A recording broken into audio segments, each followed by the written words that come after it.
Géométrie analytique, longueur d'un segment.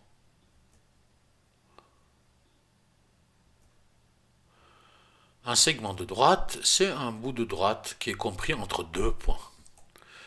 Voilà un point A par exemple, voilà un point B, et voilà le segment qu'on appelle le segment AB. Un segment de droite, comme vous le voyez, il est compris en deux points, donc il a une longueur bien déterminée.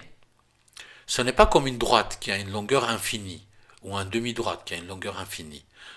Un segment de droite a une longueur bien déterminée, et donc l'objectif ici c'est de trouver un moyen pour pouvoir calculer facilement en géométrie analytique la longueur d'un segment comme celui-ci. Pour cela, on va utiliser le théorème de Pythagore, un théorème bien connu et très utile dans beaucoup de domaines de la géométrie. Pour utiliser le théorème de Pythagore, ce théorème étant valable pour des triangles rectangles, on va donc devoir trouver un triangle rectangle dans notre schéma. Alors, pour cela, ça va être assez simple. On prend par exemple le point B, on dessine une droite verticale, un petit segment vertical, et depuis le point A, on va dessiner un segment horizontal, et ce qui nous donnera un point qui est le point C. Et vous voyez, le triangle ABC est rectangle en C. Donc on va pouvoir lui appliquer le théorème de Pythagore. Pour rappel, ce théorème, qu'est-ce qu'il nous dit? Il nous dit que dans un triangle rectangle, la longueur de l'hypoténuse au carré, l'hypoténuse étant le côté qui est en face de l'angle droit, c'est le côté le plus long. Donc la longueur de l'hypoténuse au carré est égale au carré de un des côtés de l'angle droit plus le carré de l'autre côté de l'angle droit.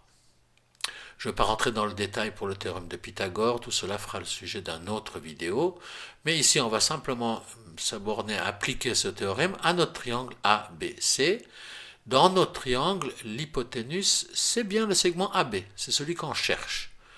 Et donc si on applique le théorème de Pythagore, on obtiendra l'équation suivante.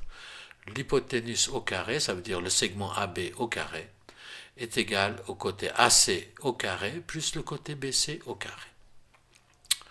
AB, donc, c'est la longueur qu'on cherche. Maintenant, que vaut le côté AC et le côté BC?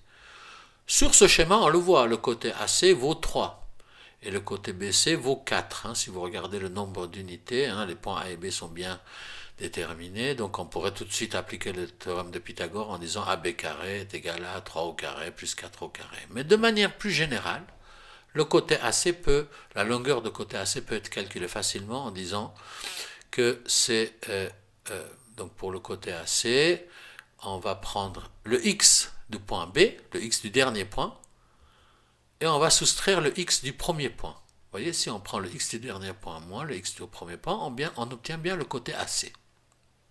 C'est pratique de pouvoir faire comme ça, parce que si vous n'avez pas le schéma sous les yeux, vous pouvez toujours faire de la géométrie sans avoir le schéma. Pour le côté BC, ce sont les y qui vont compter. Donc le côté BC, donc je reviens juste sur le côté AC. Le côté AC, donc c'est x de B moins x de A. Le côté BC, ça va être le y de B moins y du point A.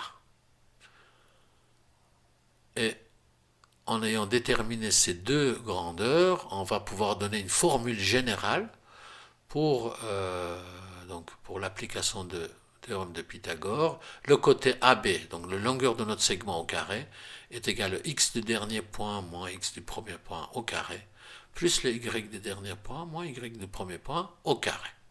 Ça, c'est le segment au carré. Si on veut avoir la longueur du segment, on va mettre notre membre de droite sous racine, donc ce qui nous donne le segment AB est égal à racine carrée de ce qu'on vient de dire.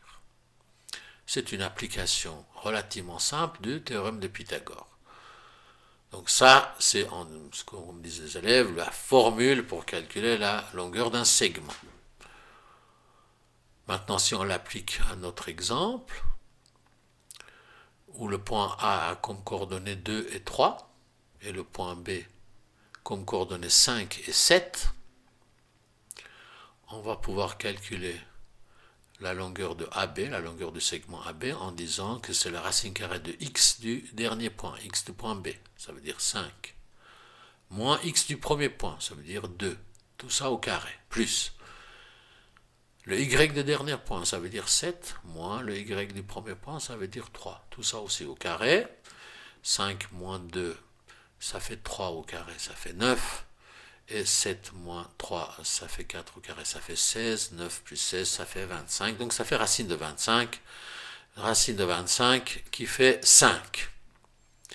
On peut vérifier sur notre schéma si ce qu'on a calculé est juste en prenant une règle qui aurait les mêmes unités que notre repère. Et on voit que la longueur de segment AB correspond bien à 5 unités. Et c'est toujours bien de vérifier ce qu'on a calculé sur le schéma.